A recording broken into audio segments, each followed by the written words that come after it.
ડીસામાં ન્યાયની માંગ સાથે હિન્દુ સંગઠનોનો દેખાવ, ડીવાયએસપીને આવેદનપત્ર પાઠવી કડક કાર્યવાહીની માંગ. ડીસામાં ગૌરક્ષકો પર થયેલા હુમલા અને હિન્દુ યુવા સંગઠનના આગેવાનને મળેલી કથિત જાનથી મારી નાખવાની ધમકીના વિરોધમાં આજે વિવિધ હિન્દુ સંગઠનો અને સમગ્ર હિન્દુ સમાજના કાર્યકરો મોટી સંખ્યામાં રસ્તા પર ઉતર્યા હતા.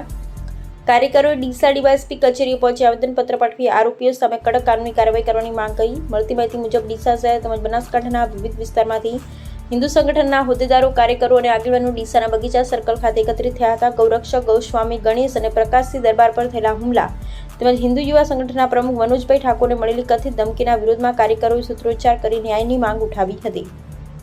ત્યારબાદ તમામ કાર્યકરો રિલીઝ સ્વરૂપે ડીવાયએસપી કચેરી પહોંચ્યા હતા. હિન્દુ સંગઠનો દ્વારા પોલીસ તંત્રને પાઠવાયેલા આવેદનપત્રમાં હુમલાખોરોની તાત્કાલિક ધરપકડ, ધમકી આપનાર વ્યક્તિઓ સામે કડક કાયદેસરની કાર્યવાહી તથા ગૌરક્ષક અને હિન્દુ કાર્યકરોની સુરક્ષા સુનિશ્ચિત કરવાની માંગ કરવામાં આવી હતી. સંગઠનોએ ચેતવણી આપી હતી કે જો ટૂંક સમયમાં યોગ્ય કાર્યવાહી નહીં કરવામાં આવે તો આગામી દિવસોમાં વધુ ઉગ્ર આંદોલન કરવામાં આવશે. આ પ્રસંગે ગૌરક્ષક હિનાબેન ઠક્કરે જણાવ્યું હતું કે ગૌરક્ષકોને મળેલી કથિત ધમકી અત્યંત ગંભીર બાબત છે અને સમગ્ર મામલે નિષ્પક્ષ તપાસ થવી જોઈએ. તેમણે કાયદાની મર્યાદામાં રહી જવાબદાર તત્વો સામે કડક કાર્યવાહી કરવાની માંગ કરી હતી. સાથે જ તેમણે જણાવ્યું હતું કે જો તંત્ર દ્વારા સમયસર અને અસરકારક પગલાં નહીં ભરવામાં આવે તો હિન્દુ સંગઠનો દ્વારા વધુ ઉગ્ર કાર્યક્રમો તેમજ જરૂર જણાય તો બંધનું એલાન પણ આપવામાં આવી શકે છે. હાલ સમગ્ર મામલે હિન્દુ સંગઠનો દ્વારા ઉઠાવવામાં આવેલી માંગણીઓને રજૂઆત બાદ હવે પોલીસ તંત્ર શું કાર્યવાહી કરે છે તેના પર સૌની નજર મંડાઈ છે. બહુ જ ગંભીર ધમકી છે અને બહુ જ ગંભીર કાયદાની બાબતમાં ગુનો બને છે અને એ બાબતે એટલે જ આપણે આ સૌ ગૌરક્ષા પ્રેમીઓ, સનાતન ધર્મ પ્રેમીઓ અને હિન્દુઓ ભેગા થયા છીએ અને ખરેખર જે જીવદયાનું કાર્ય કરે છે અને એવા લોકો માટે ખંડણી ઉઘરાઈને મારવામાં આવવાની જે ધમકીઓ આવતી હોય અને તંત્રને આંખ ખોલવું જોઈએ અને એ ખોલી નહીં એટલે આપણે આજે આવેદનપત્ર આપીને તંત્ર સમક્ષ રજૂઆત કરી છે કે આવી ધમકીઓ છે, આ ઓડિયો ક્લિપ છે અને દરેક ગ્રુપમાં ફરી રહી છે. તો આપ એની સાચી તપાસ કરો અને જેને પણ આવી ચીમકી ઉચ્ચારી છે અને આવી ધમકી આપી છે એને અમારી સામે ધમકી છે આપણા મીડિયાના માધ્યમથી કે આવી ધમકી આપવાવાળા તો આમ અમે એને શું ગણીએ, મચ્છર બરાબર ગણીએ છીએ. સામી છાતી આવીને લડી લે તને ખબર પડે કે હિન્દુમાં દમ છે કે મુસલમાનમાં દમ છે, કાયરમાં.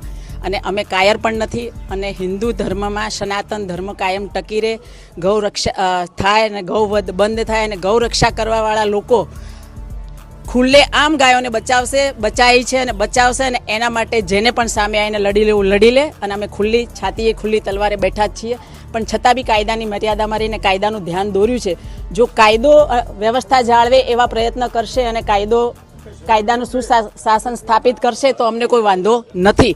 પરંતુ જો અકબર જેવું રાજ ઊભું કરશે તંત્ર પણ સાથે રહીને અને કંઈક પગલાં નહીં લે તો અમારી તંત્રને અને ધમકી આપવાવાળાને ખુલ્લી ચીમકી છે કે અમે આ પ્રશ્નને અહીંયા દબાવવા નહીં દઈએ અને એના માટે અમે જરૂર પડે બંધનું એલાન પણ આપીશું, ગાંધી ચિંધ્યા માર્ગે પણ જઈશું અને જરૂર પડે તો શસ્ત્રો પણ ઉપાડવા પડે જો કંઈ કાયદાની પ્રક્રિયામાં કામ નહીં થાય તો એ બધી જ અમારી તૈયારી છે. અને એ જે ધમકી આપવાવાળા ક્લિપોવાળા છે એમને પણ અમારી સામે ખુલ્લી ધમકી છે કે સામે છાતી આવીને લડી લે તો તને ખબર પડે.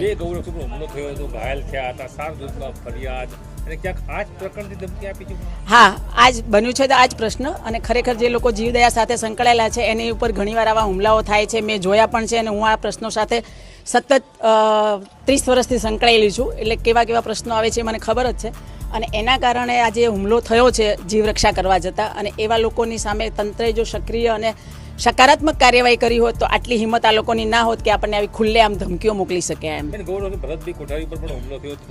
હા, તો વાત ગંભીર હોઈ શકે છે. 100% આપની આજની રજૂઆત ખાસ કરીને ડીવાયએસપી કચેરી અને તે પોલીસ સમક્ષ પોલીસ સમક્ષ પણ એ જ રજૂઆત છે કે વારંવાર ગૌરક્ષા પ્રેમીઓ પર હુમલા થાય છે અને છતાં પોલીસ જે સક્રિય રીતે કાર્યવાહી કરવી જોઈએ એ નથી કરતી. એટલે ડીવાયએસપી સાહેબને અમારું આહવાન છે કે તમે કાયદાની મર્યાદામાં રહીને કાયદાનું શાસન જો સ્થાપિત કરવા માંગતા હો તો અમારા આવેદનપત્રને ધ્યાનમાં લઈ અને તાત્કાલિક એની સામે એક્શન લેજો અને એક્શન લેવામાં નહીં આવે તો ક્યાંક એવું ન થાય કે આ હિન્દુ ધર્મની જે સહન કરવાની, હિન્દુ સનાતન પ્રેમીઓ જે છે એમની સહન કરવાની શક્તિ માજા મૂકી દે અને કાયદો હાથમાં ન લેવાઈ જાય એની સાર સંભાળ રાખે એવી મારી એમને વિનંતી છે. ઓડિયોથી એવું સાબિત થાય છે કે 5 કરોડ જેટલી મહાત્મા રકમ જીવદયા પ્રેમીને અટકાવવા માટે ક્યાંક ટ્રાન્ઝિટ થઈ છે, ભેગી થઈ છે. કોઈ જગ્યાએ એકઠી થઈ છે ને હવે કાવતરૂમાં કદાચ એવું માનો છો? એટલે જે ક્લિપ આવી છે એ પર તો એવું દેખાઈ રહ્યું છે, પણ આ ઇન્વેસ્ટિગેશનનો પ્રશ્ન છે. એટલે આપણે ઇન્વેસ્ટિગેશન્સ કરવા આપણે જાતે નહીં જઈ શકીએ. એટલે જ તંત્રને રજૂઆત કરી છે કે આ પ્રોપરલી ઇન્વેસ્ટિગેશન્સ કરો ને ખરેખર કોણે આ ક્લિપ બનાવી છે, કોણે વાયરલ કરી છે, કોના ગ્રુપમાંથી ગઈ છે, અને એની સાથે કોણ કોણ સંકળાયેલા છે. એ મેં ક્લિપ સાંભળી, એમાં એક બે લેડીઝો બી સાથે છે અને બીજા 2-4 જણા વાતો કરી રહ્યા છે. એટલે જે ગ્રુપ છે એમનું આખું સંગઠન બન્યું છે, તો એ સંગઠન ક્યાં બન્યું, કેવી રીતે બન્યું, કોણ સંકળાયેલા છે, એ બધી જ માહિતી એ બધી જ વિગતો આવે છે અને એ તંત્રના ધ્યાન ઉપર ક્લિપ સાથે આપી છે. એટલે તંત્રએ ખાસ ધ્યાન લેવું જોઈએ એવી અમારી નમ્ર એમને વિનંતી છે. અને આ વિનંતી ધ્યાને લે એવી અમારી આમ કેવી એક કાયદેસરની રજૂઆત છે. અને એ કાયદેસરની રજૂઆતને જો ધ્યાને લેવામાં નહીં આવે તો પછી તંત્ર બી સમજવાનું કે ક્યાંક એમની સાથે મળેલું હોઈ શકે.